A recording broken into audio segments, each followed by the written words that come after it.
ओम साई राम दोस्तों स्वागत है आपका चैनल जीपी पर। मैं हूं गुंजन। दोस्तों मेरा एक विनम्र निवेदन है आपसे कि जब सत्य साई से संबंधित आप हमारे ये एपिसोड्स देखें, हमारा ये कार्यक्रम देखें तो एक चीज पे विचार जरूर करिएगा। मैं एक दोहा बोलता हूं, उसको ध्यान में रखिएगा। गुरु गोविंद दो खड़े काके लागो पाए, बलिहारू गुरु आपने गोविंद दियो बताए।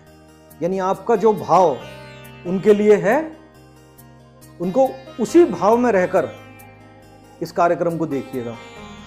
आइए शुरू करते हैं। भाषा थी वो सभ्यताओं से नहीं, हथियारों से नहीं, शिक्षा से बनी थी। लेकिन शिक्षा केवल नौकरी तक सीमित रह जाए तो समाज बुद्धिमान तो बनता है, संवेदनशील नहीं बनता। और सत्य साईं कहते थे शिक्षा का उद्देश्य जीविका नहीं, जीवन निर्माण होना चाहिए। और इसी विचार से जन्म हुआ शिक्षा के साईं मॉडल का। दोस्तों साईं बाबा ने कहा जब चिकित्सा मुफ्त हो सकती है तो शिक्षा क्यों नहीं हो सकती। और फिर स्थापित हुए श्री सत्य साईं संस्थान, स्कूल और विश्वविद्यालय। प्रवेश योग्यता से था और फीस थी शून्य। छात्र अमीर गरीब सब समान, जाति का भेद नहीं, न दान का दिखावा, न कर्ज का बोझ। और साईं कहते थे ज्ञान पर किसी का एकाधिकार थोड़ी हो सकता है, वो तो सबके लिए है। लेकिन साईं की एक शर्त थी। साईं की शिक्षा केवल किताबों तक सीमित नहीं रही, वे 5 मानवीय मूल्य सिखाते थे। सत्य, धर्म, शांति, प्रेम और अहिंसा। हर छात्र को यह सिखाया जाता था तुम क्या बनोगे यह महत्वपूर्ण नहीं हो सकता, तुम कैसे बनोगे यह निर्णायक है। सुबह की जो शुरुआत होती वो प्रार्थना से होती, दिन की पढ़ाई में अनुशासन होता और जीवन की समझ किस चीज से होती थी समझ सकते हैं, समझाएं? सेवा से। यानी एक स्टूडेंट सेवा के प्रति समर्पित होता था। तो साईं कहते थे शिक्षक केवल विषय नहीं, संस्कार भी देता है, इसलिए शिक्षक चयन में डिग्री से पहले चरित्र देखा जाता था। शिक्षक छात्रों से ऊपर नहीं, उनके साथ चलने वाला मार्गदर्शक होना चाहिए, ऐसा ही शिक्षक रखा जाता था। और यही कारण था कि वहां भय नहीं होता था, सम्मान का वातावरण होता था। दोस्तों चूंकि शिक्षा से ही राष्ट्र निर्माण संभव हो सकता है। साईं कहते थे राष्ट्र संसद में नहीं, कक्षा में बनता है। और यदि छात्र ईमानदार होगा तो भविष्य का प्रशासक भी ईमानदार होगा। यही सोच के साथ साईं की शिक्षा को राष्ट्र निर्माण का आधार बनाती है। दोस्तों यह शिक्षा विद्रोह तो नहीं सिखाती, विवेक सिखाती है। अब एक चीज तो स्पष्ट हो गई थी, सेवा ने शरीर को छुआ, शिक्षा ने चेतना को। लेकिन जैसे जैसे प्रभाव बढ़ा वैसे वैसे आलोचनाएं भी बढ़नी शुरू हो गई, क्योंकि हर प्रकाश के साथ छाया भी तो चलती है ना। वही सत्य साईं के साथ हो रहा था। उनकी आलोचनाएं होने लगी। लोग बिना किसी कारण, बिना क्रोध, बिना पक्षपात के जो सेवा कार्य किए जा रहे थे उनसे जलने लगे। जिसे भी अवतार माना गया ना, उसे पहले विवाद बनाया गया। राम पर प्रश्न उठ गए, कृष्ण पर आरोप लगे, यहां तक बुद्ध को नकारा गया। और यही हर युग की नियति है। इसलिए यदि सत्य साईं पर प्रश्न उठे तो यह असामान्य नहीं है, बल्कि अवतार परंपरा का ही एक स्वाभाविक चरण है। उनको भी इस चरण से गुजरना पड़ा। आलोचकों ने कई प्रकार के आरोप लगाए। कहा गया चमत्कार हाथ की सफाई है, अंधश्रद्धा फैलाई जाती है, लोगों को भ्रमित किया जाता है। कुछ ने और भी गंभीर आरोप लगाए। यह आवश्यक है कि इन सबको न गुस्से से, न डर से, बल्कि विवेक से देखा जाना चाहिए। दोस्तों, उनके चमत्कारों पर जो पहला आरोप था वह था कि चमत्कार नकली हैं। साईं ने स्वयं कहा, चमत्कारों को मत पकड़ो। यह एक महत्वपूर्ण तथ्य है। यदि कोई व्यक्ति स्वयं चमत्कारों को गौण बताता है, शून्य बताता है, तो उसे केवल उसी आधार पर खारिज कर देना कहां की समझदारी है, कहां का विवेक है, या यूं कहें अविवेकपूर्ण है। जितना अंक पूर्ण कर मान लेना, साईं के कार्यों का मूल्यांकन उनकी शिक्षाओं और संस्थाओं से किया जाना चाहिए। दोस्तों, जब आरोप लगते हैं तो सामने से सत्य भी प्रकट होता है। आइए एक सरल प्रश्न पूछते हैं, यदि सब कुछ छल होता तो निशुल्क सुपर स्पेशलिटी हॉस्पिटल, निशुल्क विश्वविद्यालय, विशाल जल परियोजनाएं, वैश्विक सेवा संगठन कैसे दशकों तक बिना सरकारी धन चल पाते? दोस्तों, आलोचना व्यक्ति पर हो सकती है, लेकिन सेवा के ढांचे ठोस यथार्थ हैं, आज भी हैं। दोस्तों, भगवान साईं ने कोई प्रतिक्रिया नहीं दी। सबसे महत्वपूर्ण बात यह है, साईं ने कभी आलोचकों पर मुकदमे नहीं किए, कभी सार्वजनिक कटु उत्तर नहीं दिए। उनका साफ कहना था, समय मेरा वकील है। यह कथन आत्मविश्वास नहीं था, आत्म स्थिरता का संकेत था, जो उन्होंने अपने जन्म के समय प्रकट की थी, जो उस समय भी उनके साथ थी, जब वे बचपन में बेहोश हो गए थे। दोस्तों, जब बात भगवान सत्य साईं को समझने के लिए श्रद्धा के साथ साथ विवेक का होना भी अति आवश्यक है,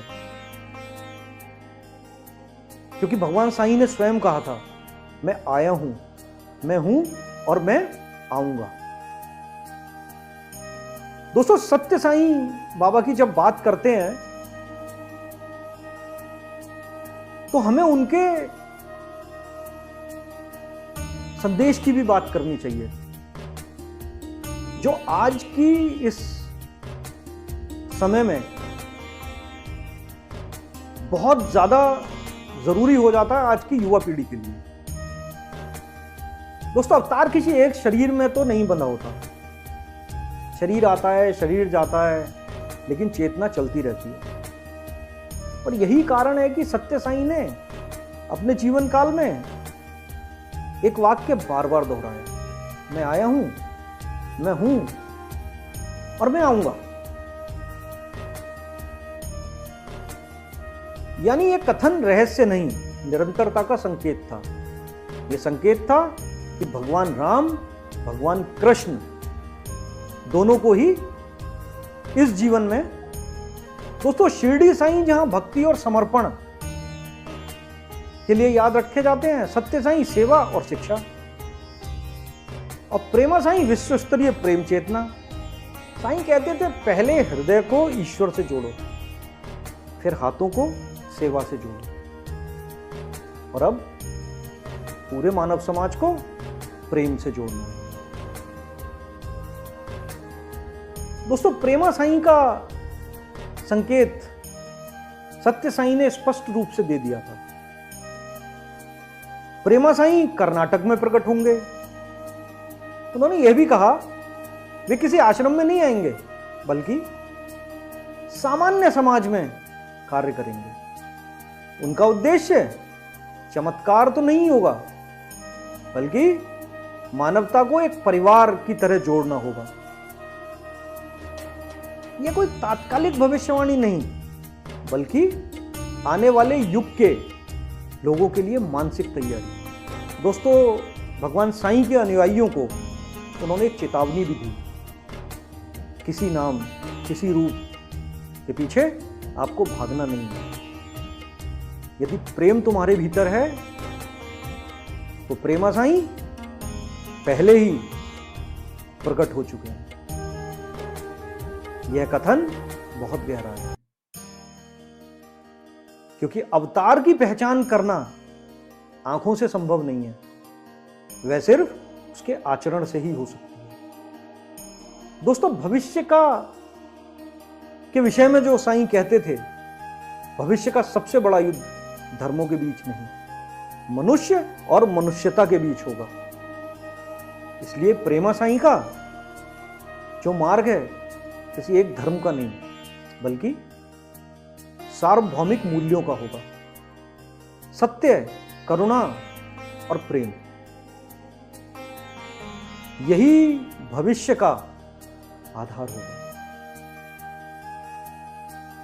दोस्तों, यह समझना बहुत आवश्यक है, प्रेमा साईं कोई राजनीतिक घटना नहीं, कोई सनसनी नहीं, यह मानव चेतना की अगली अवस्था का संकेत है।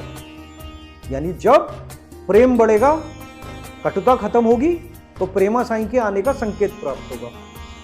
और कथा अपने अंतिम चरण में है। दोस्तों, भगवान सत्य साईं का जो अंतिम संदेश और जो वसीयत उन्होंने हमारे पूरे मानव समाज को दी, जैसे भगवान राम जब गए तो श्री हनुमान जी को राजा बनाकर गए, भगवान कृष्ण जब गए तो पांडवों को बिठाकर गए गद्दी पर। जब कलयुग की शुरुआत हुई, द्वापर जाने वाला था, कलयुग आने वाला था, भगवान का प्रस्थान हो गया उनके परम धाम के लिए, तो राजा परीक्षित के माध्यम से कलयुग ने इस धरती पर प्रवेश किया। दोस्तों, उसी प्रकार जब भगवान सत्य साईं यहां से जाने लगे, भगवान सत्य साईं ने कहा, मेरा जीवन ही मेरा संदेश है, मेरे जीवन को फॉलो करो। उन्होंने कुछ मूल सूत्र भी दिए। पहला, प्रेम ही ईश्वर है, लव ऑल सर्व ऑल। ईश्वर किसी विशेष स्थान में नहीं पाया जाता और ना वो सीमित है, प्रेम में ही ईश्वर का वास है। दूसरा, उन्होंने कहा, सेवा ही साधना है, service to man is service to God. गरीब, रोगी, पीड़ित की सेवा, यही सच्ची पूजा है, यही धर्म है। स्वयं को पहचानो, तुम शरीर नहीं हो, आत्मा हो। अहंकार, भय और लोभ से ऊपर उठकर अपने भीतर की दिव्यता को पहचानो।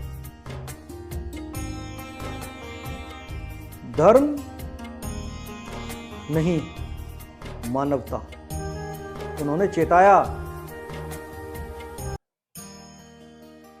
भविष्य का संघर्ष धर्मों में नहीं होने वाला, मनुष्यता में होगा। इसलिए किसी नाम रूप के पीछे नहीं भागना, सत्य, करुणा और प्रेम के पीछे भागो। दोस्तों, अंतिम संकेत की अगर हम बात करें तो भगवान सत्य साईं ने स्पष्ट किया, मेरे जाने से कुछ समाप्त नहीं होने वाला, कुछ समाप्त नहीं होगा। जो प्रेम, सत्य और सेवा को जीता है, वही साईं का उत्तराधिकारी है। और इसका जो सार वाक्य है ना दोस्तों, अपने भीतर प्रेम को जगाओ, वही भगवान सत्य साईं का अंतिम संदेश है, वही उनका शाश्वत स्वरूप है। दोस्तों, आपको अगर ये वीडियो पसंद आया हो, उससे पहले एक बात और बताता हूं आपको। आखिर ये वीडियो मैंने क्यों बनाया? ये वीडियो मैंने अपनी गुरु आज्ञा से बनाया।